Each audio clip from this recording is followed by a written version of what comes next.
আমাদের জীবনে এমন অনেক ঘটনা ঘটে যেটাকে আমরা দেখে হয়তো ভাবি যে আমাদের সাথে কেন এটা ঘটলো, খুবই খারাপ একটি ঘটনা, আমরা কষ্ট পাই। কিন্তু সেই ঘটনাটা ঘটার পেছনে কিন্তু একটি অর্থ থাকে যেটা হয়তো আমরা দেখতে পাই না, এবং সেই জন্যই ঘটনাটা ঘটার পর আমরা কষ্ট পাই। এমন একটি ঘটনার গল্প আজকে আমরা বলব। একবার এক ব্যক্তি গ্রামে থাকতো।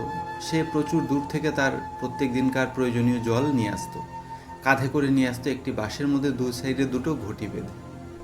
এইভাবে দীর্ঘদিন চলতে চলতে চলতে চলতে একটা সময় একটি ঘটিতে একটি ফুটো হলো, এবং দুটো ঘটি দিয়ে সে যখন সম্পূর্ণ জল নিয়ে আসতো, বাড়িতে কিন্তু পুরো জলটা পৌঁছতো না। পাশের ঘটিতে অর্ধেক জলই সে ব্যবহার করতে পারতো, কারণ পুরো রাস্তা ধরে সেই ফুটো দিয়ে কিছু কিছু জল পড়তে থাকলো।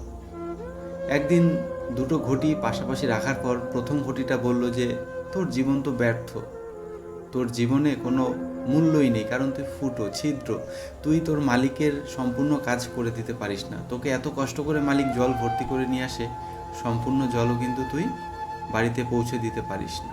এই কথা শুনে সেই ছিদ্র কলসিটি খুবই দুঃখ পেল এবং তার মন খারাপ হয়ে গেল।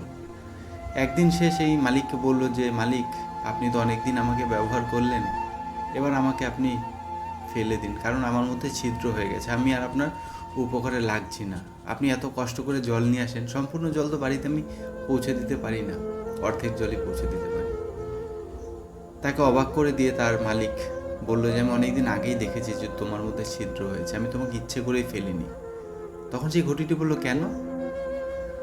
তখন তার মালিক বলল, কালকে যখন তোমাকে আমি নদী থেকে জল নিয়ে আসবো, তুমি তোমার সাইড দিয়ে একটু তাকিয়ে দেখবে। পরের দিন যখন সেই ঘটিতে করে জল নিয়ে আসছিল, সেই ঘটিটির মন খারাপ ছিল। তখন সে সাইড দিয়ে তাকিয়ে দেখতে পেল যে তাকে যেখান দিয়ে নিয়ে আসে, যেখান দিয়ে জল পড়ে, সেখান দিয়ে প্রচুর সুন্দর সুন্দর ফুল গাছ হয়ে রাস্তার মাধুর্য বাড়িয়ে দিয়েছে, সৌন্দর্য বৃদ্ধি করেছে। এইগুলো দেখে তার মন খুবই ভালো হয়ে গেল, এবং সে বাড়িতে এসে জিজ্ঞাসা করলো যে, আমি দেখলাম।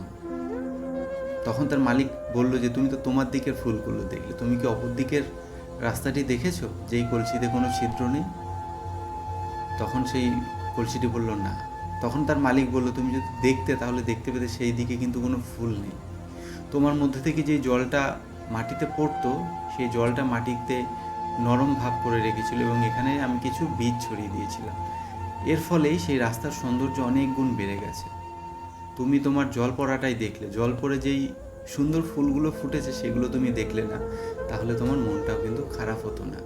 আমাদের জীবনেও কিন্তু ঘটে এরকম প্রচুর ঘটনা। আমরা যেগুলোকে হয়তো ভাবি যে আমাদের সাথে খারাপ হচ্ছে, কিন্তু তার মধ্যেও কিন্তু কিছু ভালো দিক রয়েছে, ভালো ঘটনার ইঙ্গিত রয়েছে। আমাদেরকে শুধুমাত্র সেই দিকটা খুঁজে বের করতে হবে, সেই বিষয়টা দেখতে হবে, তাহলে কিন্তু আমরা আর কষ্ট পাবো না। সেই খারাপ বিষয়গুলোর মধ্যে ভালো জিনিসটা আমরা খুঁজে বের করতে পারবো এবং জীবনে সফল হতে পারবো।